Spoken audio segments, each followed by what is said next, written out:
આદિવાસી સમાજ ફરી એકવાર આકરા પાણીએ જોવા મળી રહ્યો છે। જે રીતે અવારનવાર સરકાર વિકાસના નવા પ્રોજેક્ટના નામે આદિવાસીઓને વિસ્થાપિત કરવાનું કામ કરે છે, તેને લઈને આદિવાસી સમાજ હવે લડી લેવાના મૂડમાં દેખાઈ રહ્યો છે। ત્યારે સુરતના ઉમરપાડા ખાતે આદિવાસી લોક અધિકાર બચાવ રેલીનો કાર્યક્રમ રાખવામાં આવ્યો હતો। આ કાર્યક્રમમાં આમ આદમી પાર્ટીના ડેડિયાપાડાના ધારાસભ્ય ચૈતર વસાવા પણ જોડાયા હતા। તેમણે આદિવાસીના જે હક અધિકારો છે તેને લઈને વાતો કહી હતી ને સરકારને આણે હાથ લીધા હતા। શું કહી રહ્યા છે ચૈતર વસાવા, વિગતે વાત કરી।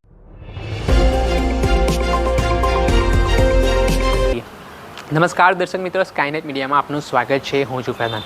નર્મદા જિલ્લો હોય, છોટાઉદેપુર જિલ્લો હોય કે પછી સુરતના જે આજુબાજુના જિલ્લાઓ આવેલા છે, આદિવાસી જિલ્લાઓમાં અવારનવાર તંત્ર પર આરોપ લાગતા હોય છે કે વિકાસના નામે આદિવાસી સમાજને વિસ્થાપિત કરવામાં આવતું હોય છે, જેને લઈને ભૂતકાળમાં પણ ઘણા બધા લોકોને વિસ્થાપિત કરવામાં આવ્યા અને તેને જ લઈને આદિવાસી સમાજના લોકો ગિન્નાતા પણ જોવા મળે છે। ત્યારે સુરતના ઉમરપાડામાં એક આદિવાસી સમાજની લોક અધિકાર બચાવ રેલીનું આયોજન કરવામાં આવ્યું હતું, જેમાં ડેડિયાપાડાના ધારાસભ્ય ચૈતર વસાવા પણ આ કાર્યક્રમમાં જોડાયા હતા। ભારે વરસાદ વચ્ચે આ રેલી યોજવામાં આવી હતી, જેમાં હજારોની સંખ્યામાં આદિવાસી સમાજના લોકો છે તે પોતાનું શક્તિ પ્રદર્શન બતાવવા માટે રોડ પર ઉમટ્યા હતા। તેમના જે હક અને અધિકાર છે અને સરકાર જે રીતે તરાપ મારી રહી છે તેની સામે ધારાસભ્ય ચૈતર વસાવાએ બંધ પોકારતા શું વાત કહી છે તે સાંભળી લો। આયોજન કર્યું અને બધા જ આપણે લોકો તૈયાર થઈ ગયા કે આપણે બધાએ ત્યાં રેલીમાં જવાનું છે અને છેલ્લી ઘડીએ પોલીસ પ્રશાસન અહીંના નેતાઓના ઈશારે આપણને પરવાનગી નહીં આપી। આજના કાર્યક્રમ માટે પણ આ પોલીસ પ્રશાસન અને અહીંના કેટલાક નેતાઓ કાર્યક્રમ ન કરવા દેવા માટેની કામગીરી કરવામાં આવી, ત્યારે આ પોલીસ, એમના પ્રશાસન, એમના નેતાને પણ હું કહેવા માંગુ છું, આ દેશના મૂળ માલિક અમે આદિવાસીઓ છે અને જે દિવસે આદિવાસી નક્કી કરશે ભારતીય દેવી પડે। અમારો સમાજ, અમે એટલા ગૌરવશાળી સમાજમાંથી આવીએ છીએ। તમે બિરસા મુંડાનો ઇતિહાસ વાંચી લેજો, તમે ટટિયા માવાનો ઇતિહાસ વાંચી લેજો, હાથિયા નાયકનો ઇતિહાસ વાંચી લેજો, તમે ગોવિંદ ગુરુનો ઇતિહાસ વાંચી લેજો। એક કુળમાંથી અમે આવીએ છીએ, અમને પરવાનગીની જરૂર નથી। અમે અહીંયા મૂળ માલિક અમે ધારે તેને કરી લઈશું। સાથે જંગલ ખાતાવાળાને પણ કહીએ છીએ, આ ઉમરપાડા વાળા, પેલા સાગબારા વાળા, પેલા ડેડિયાપાડા વાળા અલગ અલગ ભાગ પાડવાનું બંધ કરી દેજો। અમે ડેડિયાપાડાના હોય, સાગબારાના હોય કે ઉમરપાડાના હોય કે માંડવીના હોય, તાલુકા ભલે અલગ હશે, જિલ્લા ભલે અલગ હશે, પણ અમે આદિવાસીઓ છે, આદિવાસીઓને અલગ કરવાનું બંધ કરી દેજો।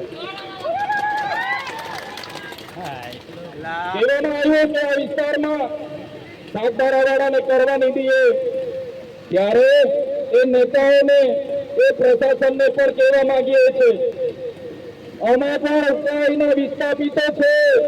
તમે જે એમાંથી પાણી લઈ જવા માંગો છો ને, કાલે એફએને જો અમે નક્કી કરી દઈશું તો પાઇપલાઇનનું કામ પણ બંધ થઈ જશે।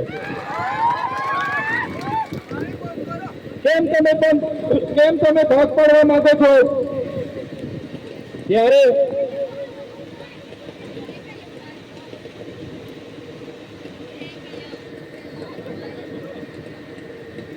આપણે મૂળ માલિકો છે। અહીંના યુવાનોને, વડીલોને પણ કહેવા માંગુ છું, કોઈ પણ આવા કાર્યક્રમની પરવાનગી લેવાની, આજથી કરવાની જરૂર નથી। કાર્યક્રમો કરવાના અને કરવાના, એમાં કોઈના બાદથી ડરવાની જરૂર નથી। આપણે એક કોરમાંથી આવીએ છીએ, તમે રામાયણ ઉઠાવીને વાંચી લેશો। રામાયણમાં જે સબરીની વાત આવે છે, એ સબરી આપણા પૂર્વજ હતા। હનુમાનની વાત આવે, નિષાદની વાત આવે, એ આપણા પૂર્વજ હતા। મહાભારતની વાત આવે, જયારે એકલવ્યનું નામ આવે, એ આપણા પૂર્વજ હતા। તમે જોઈ લો મહારાણા પ્રતાપની સેનામાં જે આખી ભીલોની સેના હતી, એ પ્રકારે આપણે છત્રસિંહ શિવાજી મહારાજની સેનાની વાત છે, એ પણ આપણે ભૂલી રહ્યું છે। ત્યારે એક કોરમાંથી આવીએ છીએ, એટલે કોઈના બાદથી ડરવાની જરૂર નથી। તમે જો એને આઝાદી 78 વર્ષની ગયા,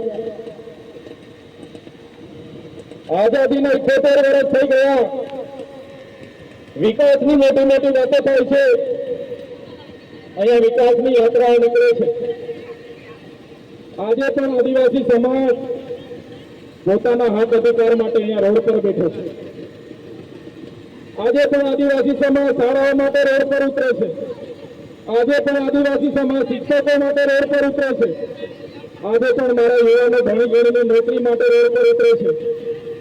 જ્યારે દેશને વિકાસની જરૂર હતી, આ વિસ્તારોમાં મોટા મોટા Narmada dam, Ukai dam, Kadana dam એવા ડેમો બનાવવામાં આવ્યા. જ્યારે સરકારને આ વિસ્તારમાં લાકડું લઈ જવાનું હતું, રેલવે કરવામાં આવી, રોડ કરવામાં આવ્યા, નેશનલ હાઈવે બનાવવામાં આવ્યા, કોરિડોર બનાવવામાં આવ્યા, ત્યારે પણ આદિવાસીઓએ યોગદાન આપ્યું. આદમી પાર્ટીના ડેડિયાપાડાના ધારાસભ્ય અને આદિવાસી નેતા ચૈતર વસાવા જે હંમેશ આદિવાસી સમાજ માટે લડાયક મૂડમાં જોવા મળતા હોય છે અને તેમણે ફરી સરકારને ચીમકી ઉચ્ચારી છે.